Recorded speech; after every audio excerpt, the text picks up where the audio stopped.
your crucial differences between others? I mean, what's the strategy that you're going to use in terms of? Well, when one takes one dance class at our dance studio, they don't have to travel to take a yoga lesson. No, I probably misspoke. You have a competitive advantage, which is the array of offerings that you have. How am I living there going to know that you actually have this competitive advantage? If I'm, how are you going to communicate with me? Are you going to, you talked about a marketing mix, what is that going to be like? Through marketing advantages, newspapers, through website design, and through brochures and flyers throughout the county. Adding to that, between now and the time of the competition, if you haven't, you need to talk to at least several dozen dance students and explain your idea and see what they think of it. And if they love it, that's an important thing. And if they have suggestions, listen and considering incorporating and perhaps pivoting. The other thing is the point about time slots. Early morning. Some people aren't morning, but pools are packed at 6 a.m. Gyms, aerobics classes. If you could get a 6:30 time slot and actually got a crew of people, you build real esprit de corps. And you could end up with customers that are really loyal. So again, that's another thing to talk.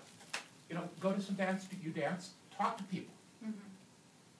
Your customer discovery. Sales, once again, it's a really good indication that there's a market there and that people want it. It's called customer discovery, and you're talking to them, it's customer validation. Is your idea valid, or is there a flaw? And it's a lot cheaper to talk to people and learn the flaws than start and spend tens of thousands of dollars and learn the flaw.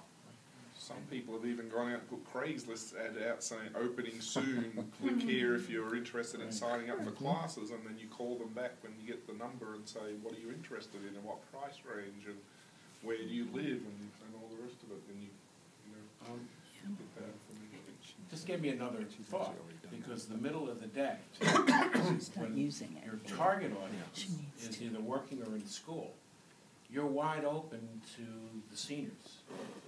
And to offer Pilates or any of these other types of programs.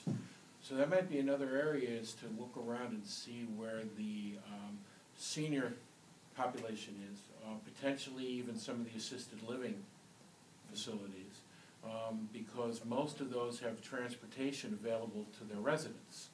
So you could offer programs at in the middle of the day, 11 o'clock, noon, whatever, and bring in those seniors by the bus load. load. To them, even if you have the resources. Right. Exactly. I have a 93-year-old relative who does weights. She does yoga. She goes every day with her high-speed walker.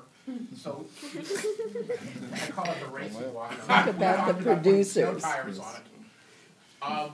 But my thought is, here's another revenue stream. What Steve just said.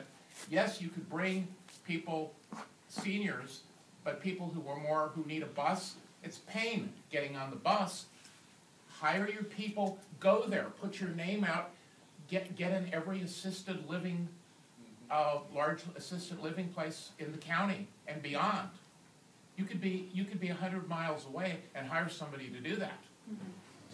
Remember, you want multiple revenue streams. And to that point as well, like I said to you before, in the facility itself, you're limited to the space and the time slots. Right. If you expand outward, you are unlimited based, of course, on your ability to hire qualified staff to manage that for you. Okay? And that becomes even more lucrative because your overhead for that particular group drops significantly. Okay? Yeah, your profit potential is huge because the facility will essentially, you're providing a service and it's helping them keep people and bring in their friends, so they're not going to charge you.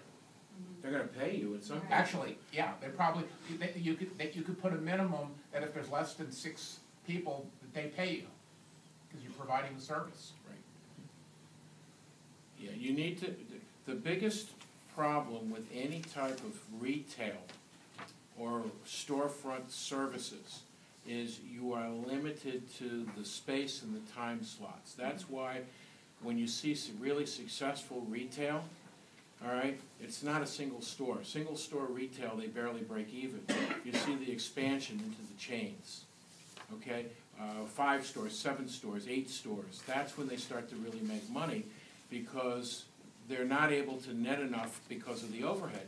The rent, I don't know how big a place you're looking at, and I don't know exactly what the rents are in Cape May County, but if you're looking at a 1,500, 2,000 square foot studio, you're probably going to be paying somewhere in the range of $18 to $25, depending on where you are, plus common charges per square foot. Right? So you want to do everything you can to maximize the time, because you pay $18 to $25 a square foot divided by 12 every year, whether the lights are on or the lights are off. The more hours the lights are on, the better off you are.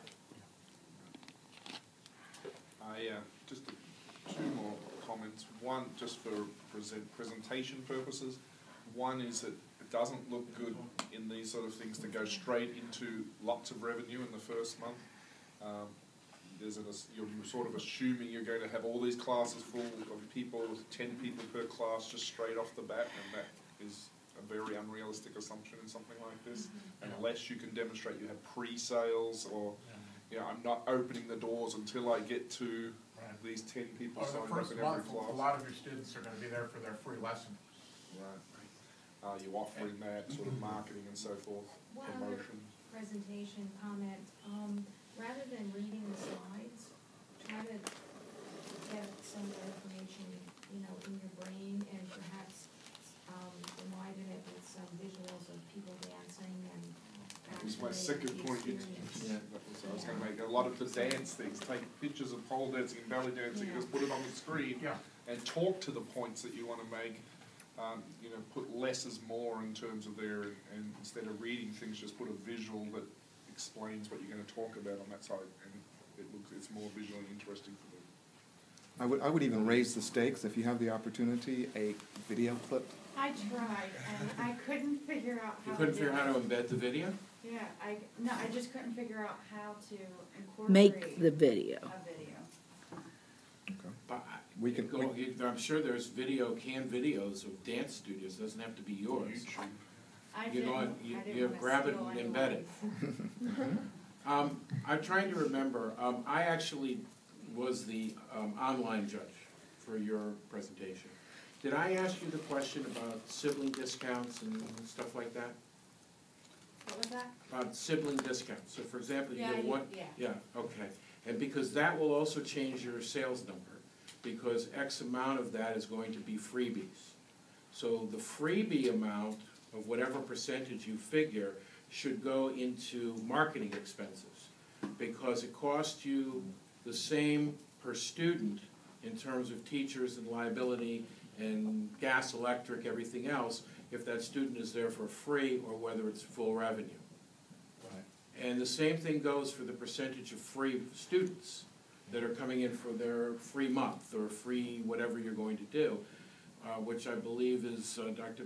Peelan's comment about the September, October, November numbers are going to be significantly smaller on revenue because everybody's in their trial period.